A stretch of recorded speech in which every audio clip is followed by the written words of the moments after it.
Hi everyone. So as mentioned by Lynn just now, I am a senior lecturer in nutrition science at Deakin University, and also I'm a deputy course director for the Bachelor of Nutrition Science. And today I'm just going to share some information with you, just some very basic information about studying nutrition at Deakin University, some of the things that you may want to consider or something that we want to share with you as well, especially during this pandemic. How do we run our business? And it may be something that interests you when you make the decision on whether or not you want to start at Deakin University next year. So I hope that the information will be useful to you. And if you have any question, feel free to stop me and ask any question along the way as well. So I'll start with a couple of slides on background on why study nutrition and why study at Deakin University. So when it comes to studying nutrition, we all know that nutrition is part of our daily life. And if you look at this chart on the slide now, you can see that according to the WHO, or the World Health Organization, cardiovascular disease contributes to half of the non-communicable disease related death. So killing 50%, 50% of the death is caused by this single disease. And if we look at cardiovascular disease together with cancer, diabetes, and chronic respiratory diseases, something to do with our breathing, then they account for 82% of the death.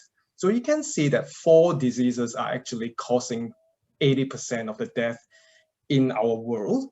And when it comes to the risk factors, what's causing these 4 major diseases that we are facing now, then you can see on the slide that 4 major risk factors were being identified. And they include tobacco smoking, being not physically active. And then you can see that diet and what we eat and what we drink is basically explaining a lot of the death that we have in the world right now. And that highlights why nutrition is very, very important, because it accounts for the 50% of the risk factors causing these diseases. So when it comes to studying nutrition, knowing the background of all these diseases and how lifestyle can actually change the outcome of these diseases, then we wanted to talk about the what we can do as nutritionists as well. So I'm trained as a dietitian, but I'm also a nutritionist, and there are a broad spectrum of career that nutritionists can be involved in, which include nutrition promotion in the community. So we are talking about in a community or even in a country where you can help shape the policy around nutrition and lifestyle in order to target all these diseases. And nutritionists can also work in various other areas. For example, they can work in the food industry, helping in the reformulation of food products in order to make them healthier. For example, food policy has been mentioned, and food regulation, and they can help. Nutritionists can definitely help to develop research, help us understand how certain nutrients can actually improve our health. And when it comes to research, we want to educate people when we have the outcomes from the research as well. And a lot of nutritionists are actually working in the media and marketing area as well. For example, they write blogs, they write articles, they do promotional materials in order to educate people. And most importantly, it provides some nutritionists with the flexibility of being self-employed. So they run their own companies doing various type of consultancy work. So why study at Deakin Nutrition? So I don't have to highlight the fact that Melbourne has been listed as one of the most livable cities for many, many years. So if you come to study with us at the Burwood campus, it is located east to the Melbourne. So you are in one of the most livable cities. We are famous for our food and cafe culture. And you may have heard that we have the best coffee in the world, which I don't deny. I really enjoy my coffee in Melbourne. And more importantly, because of the international very international nature of the city, we have a broad range of fresh food being available to people. And together, if we look at the food culture, the food available to people in Melbourne and Australia, then you can see that this is actually a very good place to study nutrition because they are so closely related. And when it comes to Deakin University, a few things that I want to highlight here. We are ranked as top 1% of the universities in the world. We are very, very famous for our educational experience. For example, we've been ranked #1 when it comes to student satisfaction with studying at Deakin University. And I believe that we are in #1 for 10 years in a row now. So we are very experienced when it comes to providing education to students, not only domestically, but also internationally.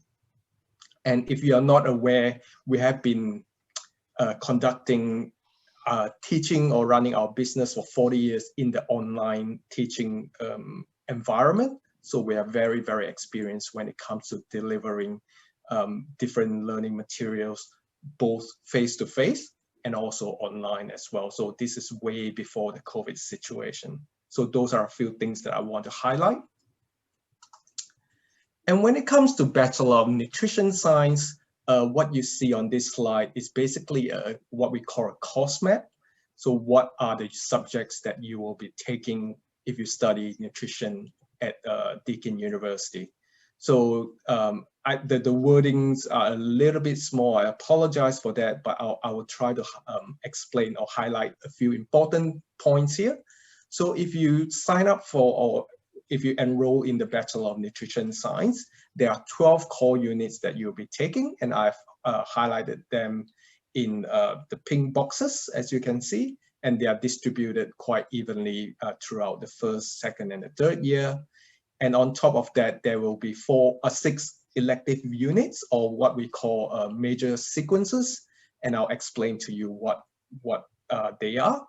And then on top of that, you have 6 elective units that you can choose from based on your own interests as well. Now, I'm not sure how many people are offered a degree called Bachelor of Nutrition Science with Dietetic Pathway. So if you are offered into this course, then some of the elective units have been pre-selected for you. So for example, in year 1, we have 2 units selected for you, and year 2, we have another 2 elective units selected for you, so that you meet the requirements to go into the Master of Dietetic program offered at Deakin University. So that's the only difference between Bachelor of Nutrition Science and Bachelor of Nutrition Science with Dietetic Pathway.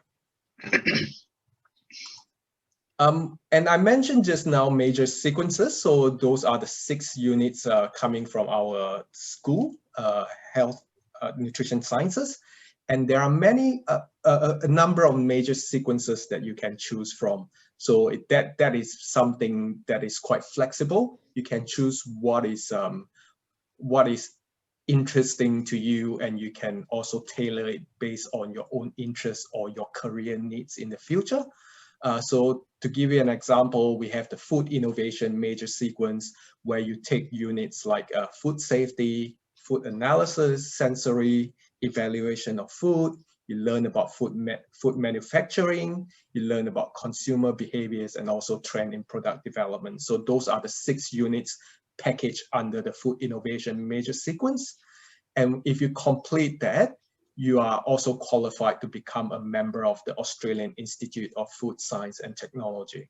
So that is something in addition to your nutrition science degree. And regardless of what major sequences you take, you are eligible to become a member and register as a registered nutritionist with the Nutrition Society of Australia. So some other major sequences include health promotion. For example, if you are particularly interested in exercise science, then you can take units related to that area.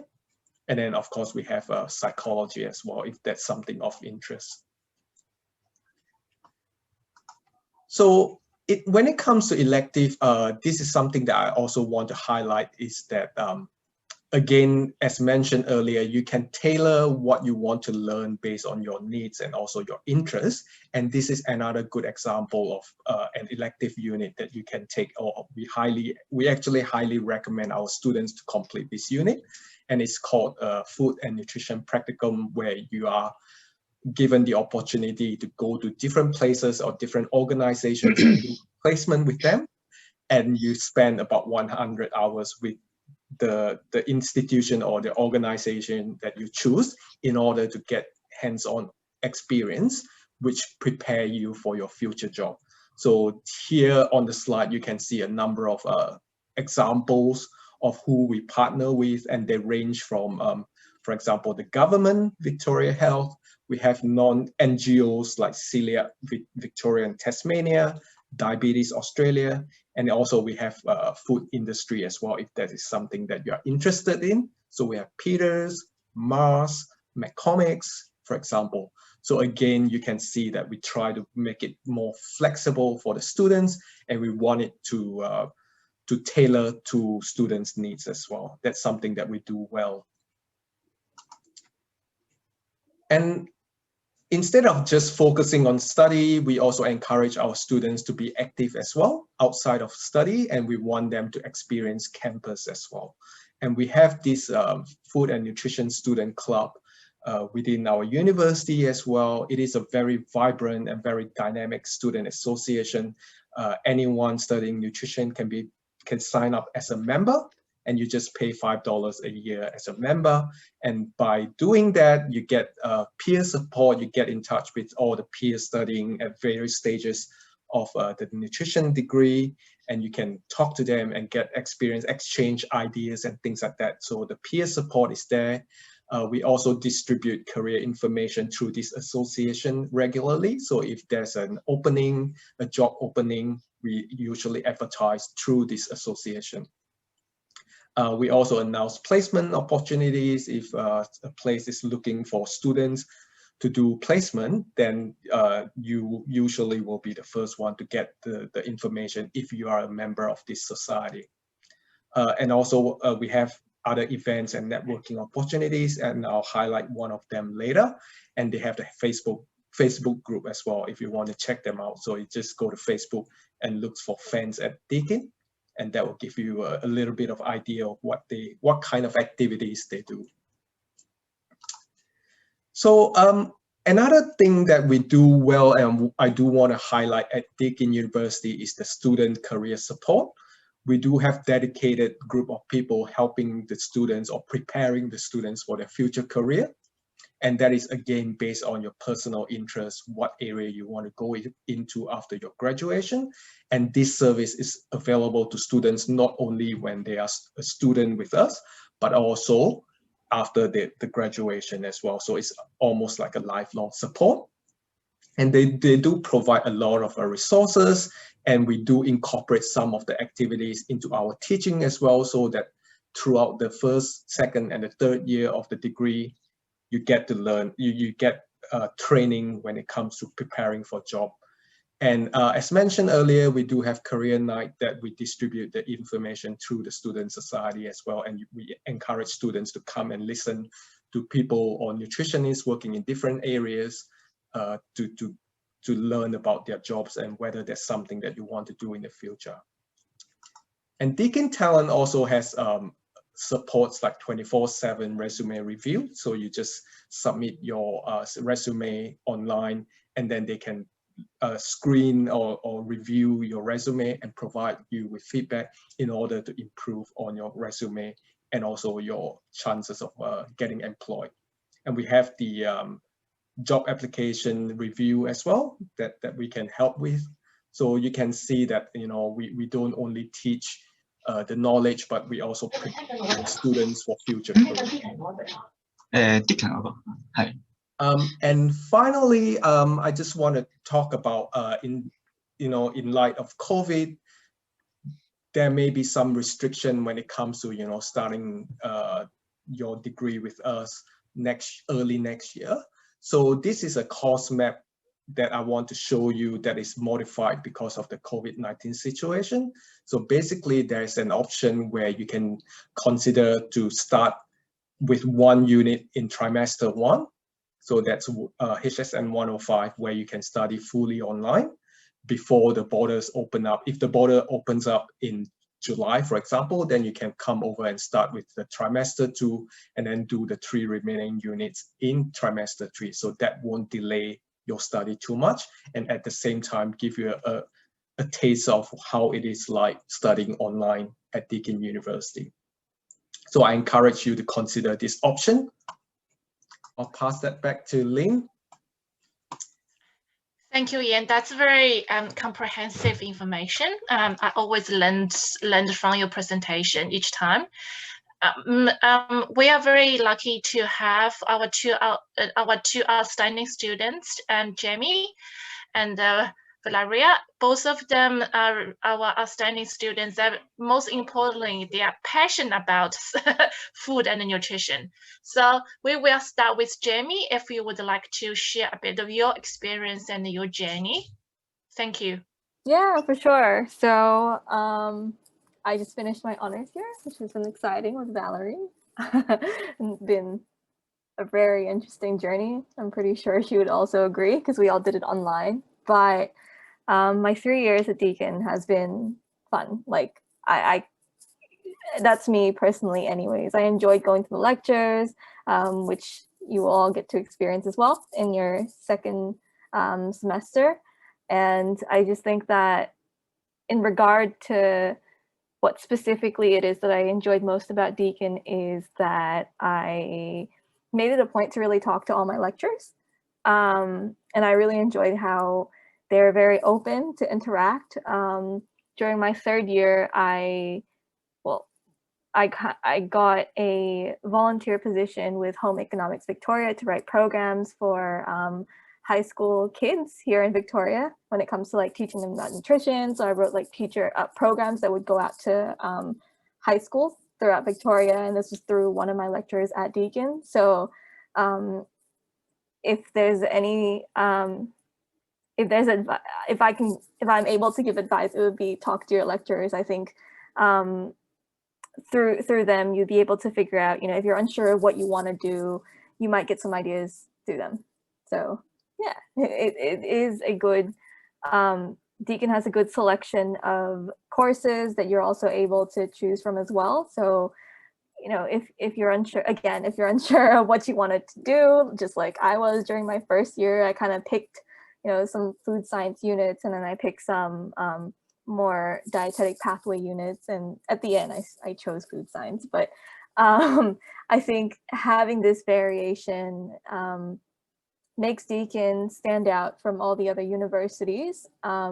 And I'm pretty sure Deakin has also the largest nutrition program in all of Victoria too. So yeah, I